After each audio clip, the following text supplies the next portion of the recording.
It's interesting what's happened to them because the Spotify executive kind of summed up what many people think and called them effing little grifters. Yeah. Very unpopular in the UK now because they've basically trashed the royal family so relentlessly. What do you think of that? I think it's awful. You're a big family man. I am. I think it's awful.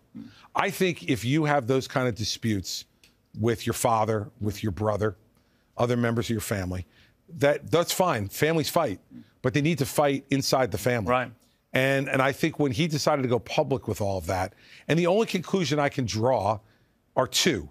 One, that it was somehow cathartic for him.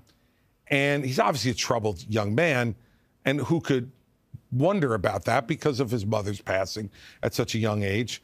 But secondly, it had to be to make money.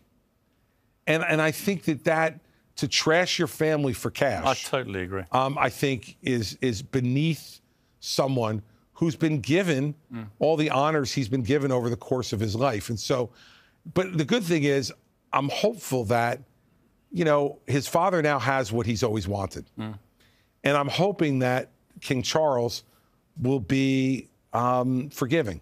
I think he's tried, but I think he's pretty much at the stage of washing his hands of him now because the attacks just... Well, that's continue. Incredibly sad. If that's what it is... I think you can't trust him. Every time he turns up, he just takes all the material he garners back and puts it in some other publication. And if that's what it is, then you know, even as a father, there are moments where you just have to walk away. But I'll tell you, as a father of four, that it would be really hard for me to walk away from any of my children. Yeah. And if that's where the king is, it's a pretty sad place for him, too.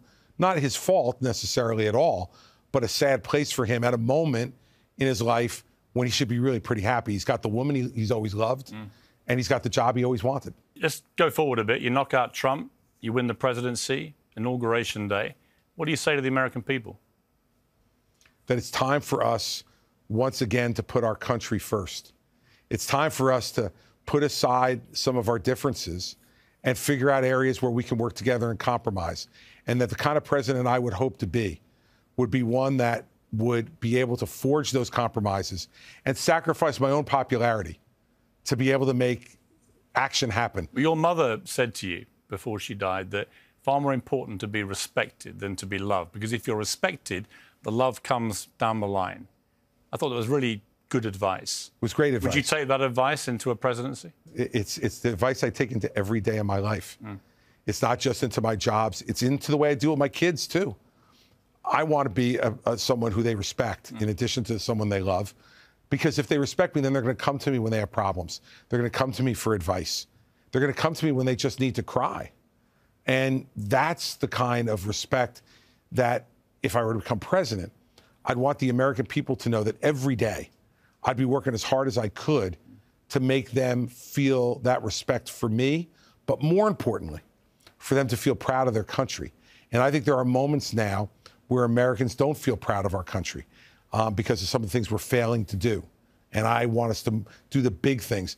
The thing that I always wanted when I was governor, I used to say to my folks all the time, don't tell me about how something will affect my ratings today. Tell me if it's something that really is consequential. I want to be a governor of consequence, and I believe I was.